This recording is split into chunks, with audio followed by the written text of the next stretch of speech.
Hello, আমি এখন আছি থাইল্যান্ডের ফিতসানুলোক প্রদেশে। আর আমার পেছনে যে মাউন্টেনটা দেখতে পাচ্ছেন, এটা বেসিক্যালি একটা ডলোমাইট বা লাইমস্টোন মাউন্টেন, যেটাকে আজকে আমরা ক্লাইম্ব করব।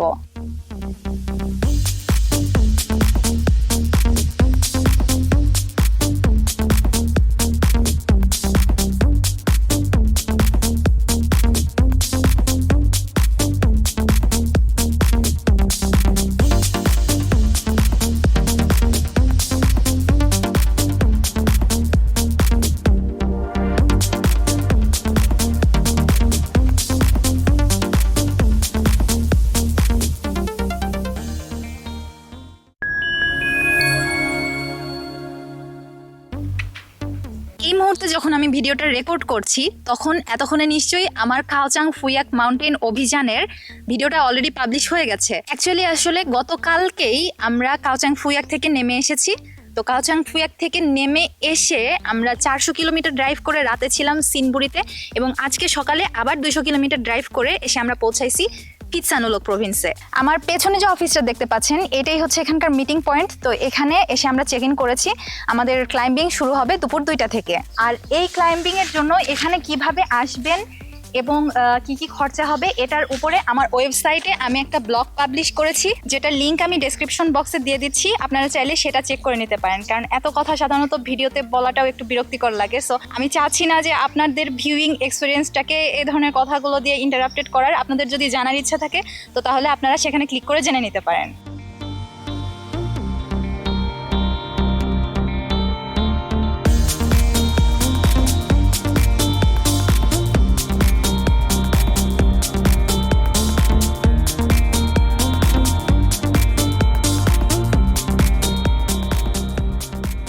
তো এখানে পার্কিং করে আমরা এখন বনের মধ্যে ঢুকে পড়তেছি। এখান থেকে আমাদের হাইকিং বলে ভুল হবে, ক্লাইম্বিং বলাটাই ভালো।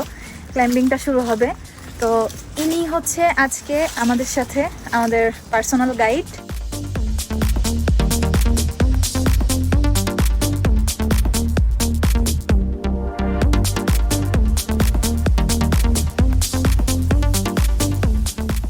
এই মাউন্টেনের মূলত 2টা পার্ট।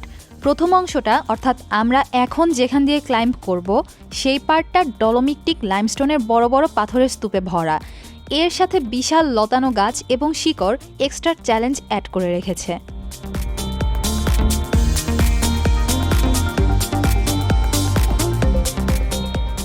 আসার সময় গাছের ডালের সাথে 2বার মাথায় গোতা খাইছি। হেলমেটটা না থাকলে এতক্ষণে এত বড় একটা আলো হয়ে যেত, এটা বুঝতে পারতেছি। ঘন জঙ্গলের কারণে মোটামুটি ভালোই অন্ধকার আর স্যাঁতস্যাঁতে একটা জায়গা। ডলোমাইট এবং লাইমস্টোনের পুরো বিষয়টা আমি আপনাদেরকে এক্সপ্লেইন করব এই ভিডিওর শেষ অংশে।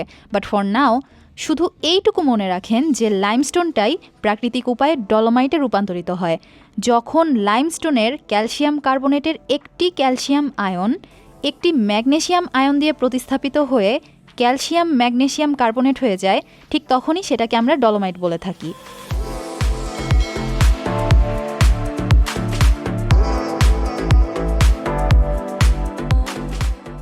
আমার কাছে এখনো পর্যন্ত ট্রেইলটা সহজই মনে হচ্ছে, মানে খুব একটা ক্লান্ত লাগছে না আর কি। তবে এই জায়গায় এসে আমার মনে হচ্ছে আমি কোনো অ্যাডভেঞ্চারাস হলিউড মুভির সেটে চলে এসেছি। জুরাসিক ওয়ার্ল্ড কিংবা কিং কংয়ের মতো অ্যাডভেঞ্চারাস মুভিগুলোতে যেমন করে ট্রপিক্যাল ফরেস্টকে দেখানো হয়েছিল, একদম ঠিক সেই রকমই।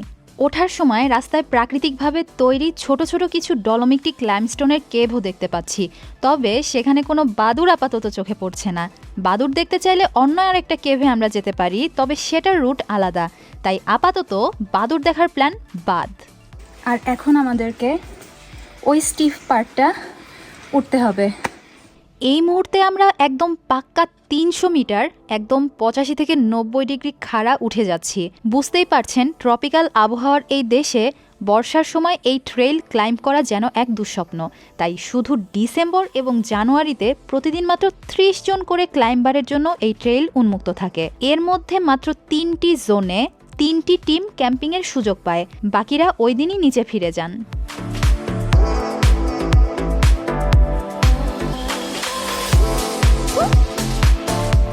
In another 20 minutes আমরা এই জায়গাটাতে এসে উপস্থিত হয়েছি। এখন আর খুব সম্ভবত আমাদেরকে ভেতর দিয়ে ক্লাইম্ব করতে হবে না, এখন বাইরে দিয়ে আমরা দেখি কত দূর কি যাওয়া যায়। এখনো পর্যন্ত তো আমার কাছে ব্যাপারটা বেশ এক্সাইটিং মনে হচ্ছে।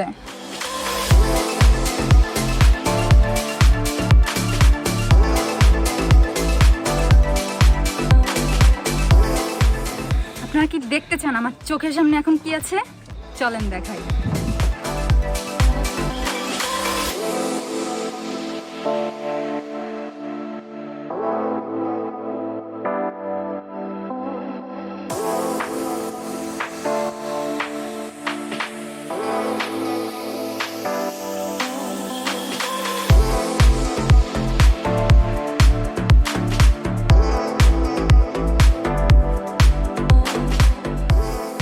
এই রকটা স্পেয়ার ছিল, তো আমি এটা নিয়ে আসলাম একটা সাউন্ড শোনানোর জন্য আপনাদেরকে। মনে হচ্ছে কোনো একটা লোহার উপর দিয়ে হাঁটতেছি।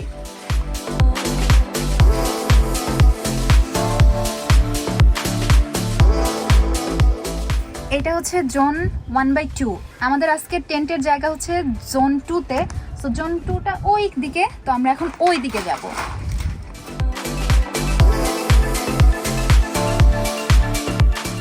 রং রোয়াতা মুয়েনের এই উপরের পার্টটা একদম পিওর লাইমস্টোনে গঠিত। 320 মিটারে আমাদের জোন 2-তে ক্যাম্প সাইট এবং এই রেঞ্জের সর্বোচ্চ পয়েন্ট হচ্ছে 497 মিটারের। জোন 2-তে ক্যাম্পিংয়ের বন্দোবস্ত করে আমরা বেরিয়ে পড়ব জোন 3 এবং সামিটের দিকে। We spent our days on the coast of something beautiful. We got pulled into the tide of something real. But somehow I lost you on the way. I assumed you left me behind. Lifeless days and sleepless nights, so tired of it. I can't get you off my mind, can't forget it. Now I know what I've got to do is find my way back to you. Why did it take us so long? While I was dancing on my own. এরপর ups and ডাউনের মাধ্যমে আমরা এসে পৌঁছে গেলাম zone 2-তে আমাদের camp সাইটে। ওরা আমাদেরকে একটা করে রিফ্রেশিং টাওয়েল দিছে। টাওয়েলটা একদম বরফ হয়ে আছে, তো এটা দিয়ে এখন আমরা হাত মুখ মুছবো। Now I found you.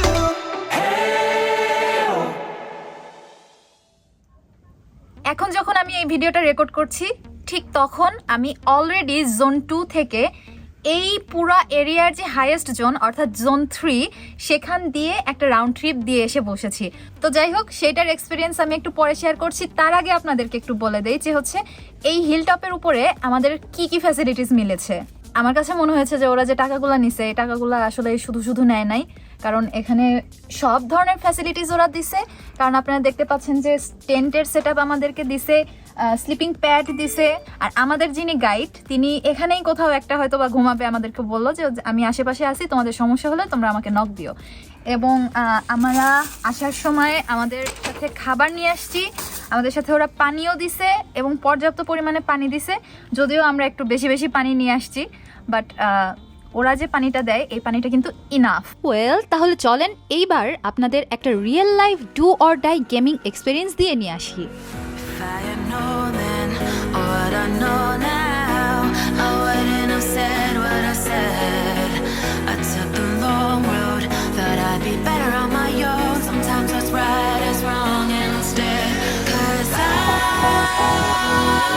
was too young, and I didn't understand that you were no one. And I can't wait to see you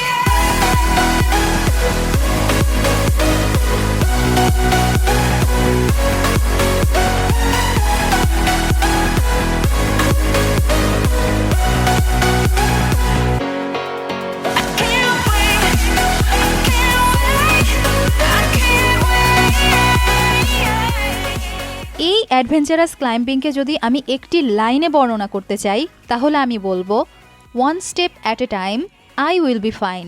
আর যদি এক শব্দে প্রকাশ করতে চাই তাহলে আমি বলবো ফোকাস। এখান থেকে পা ফসকে গেলে মোটামুটি 200 ফিট খাদের মধ্যে ছুরির চাইতেও ধারালো পাহাড়ের স্তূপে গিয়ে পড়ব, যেখান থেকে বেঁচে ফেরার কোনো চান্সই নাই। আর যদি ভুল জায়গায় পা ফেলেন তাহলে আমার মতো এভাবেই পা আটকে যাবে। যাই হোক, লাকিলি সময় মতো আমি পা ছাড়িয়ে নিতে পেরেছিলাম। I wouldn't have said what I said. I took the long road, thought I'd be better on my own. Sometimes what's right is wrong instead. 'Cause I was too young, and I didn't understand that you were the one. And I can't wait to see you again.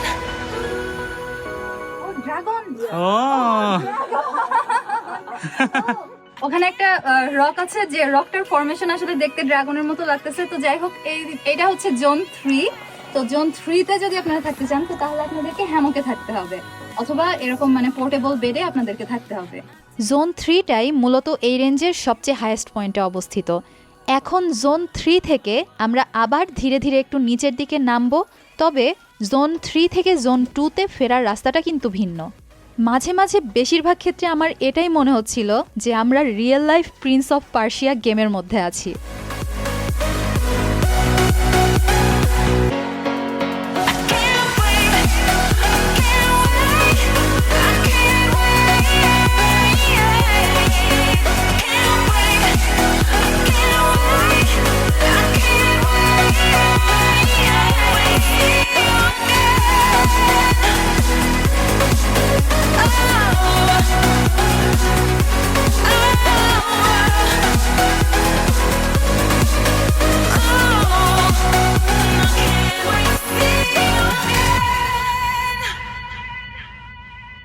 তো চলেন তাহলে limestone মাউন্টেনের উৎপত্তি সম্পর্কে আপনাদেরকে কিছু কথা বলে দেই।